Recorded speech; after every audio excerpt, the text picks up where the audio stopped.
So it's a lovely sunny, windy but sunny morning. You can look at those clouds, they're moving really fast. And we are in Tagaytay still. It's our last day today. We travel home tomorrow. And we are at the skateboard park. I believe this was built for the SEA games, the SEA games this year. And you can see it's a pretty impressive setup in here.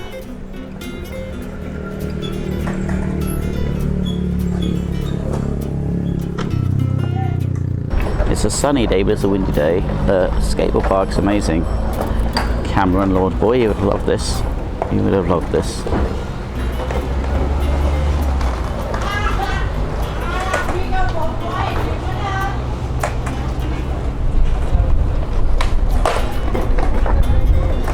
And it's great to see lots of people using it. I think, I have to say, I think one of the big differences, Tagaytay is on the side of a huge volcano, and it's also elevated, so the temperatures are much, at the moment it's much cooler than if I was in Malaysia. So obviously that brings people out to do things because the sun is shining. It's like a beautiful English summer's day. The sun is shining, but it's not crazy humid, it's not crazy hot, it's just very, very nice and relaxing.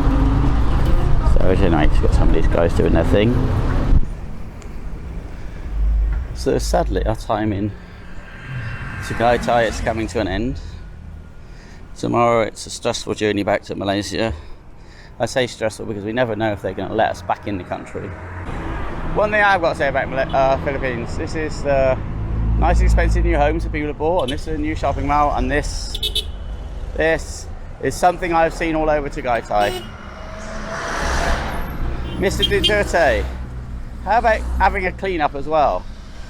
We're well getting rid of drugs, but you need to clean up your country, and you need to teach people about things called rubbish bins, because it's fucking disgraceful.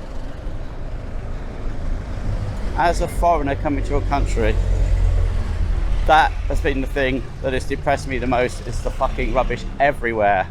Manila, here, wherever I've been. So please, could you bring the same kind of bite to clearing up rubbish as you do to everything else? I think it would be great. Thank you. Oh, trust Starbucks to come to the rescue. Looks like we may get a view from up here. Probably not, but we'll see. So, Starbucks it is.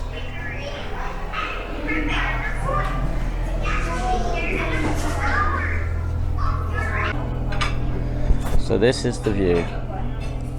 This is Taal Lake. Taal Lake is a caldera, which means that it's a lake in the middle of a volcano. So this huge vast space you see is a volcano. This is all the center of the volcano. Here you can see these beautiful shaped sculptured hills formed by obviously lava flow and that kind of stuff in the past.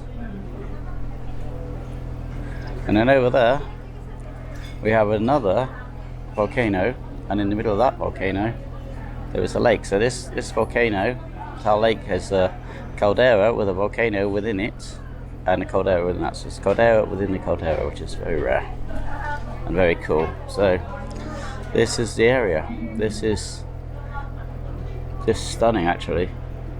Totally stunning. I've been across that lake. Unfortunately, the day that we did it was the beginning of a very severe bout of something, food poisoning, I don't know what it was, but I basically spent the whole journey trying not to fill my pants with shit. I was in a terrible state, and then for the next 3 days I was just crazy temperature. This was like a good few years ago, probably 8 or 9 years ago. I'll never forget it. I've never been so poorly in my life. My wife was convinced I was going to die because my temperature was going ridiculous.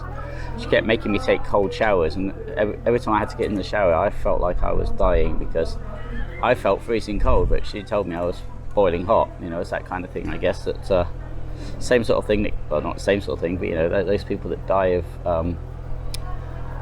on mountains where they feel, although they're freezing to death, they take off their clothes because they feel like they're hot.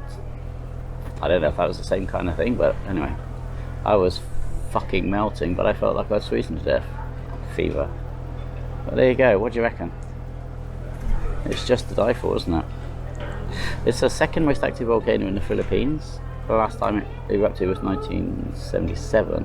When my brother-in-law first moved here about 12 years ago, he said it used to be regularly smoking. He hasn't seen it, any life in it for a while yet. But you know what these things are like, it's all just underneath. It's all happening, ready to go. And if it does ever go, I guess it could be a massive disaster. Anyway, here we go.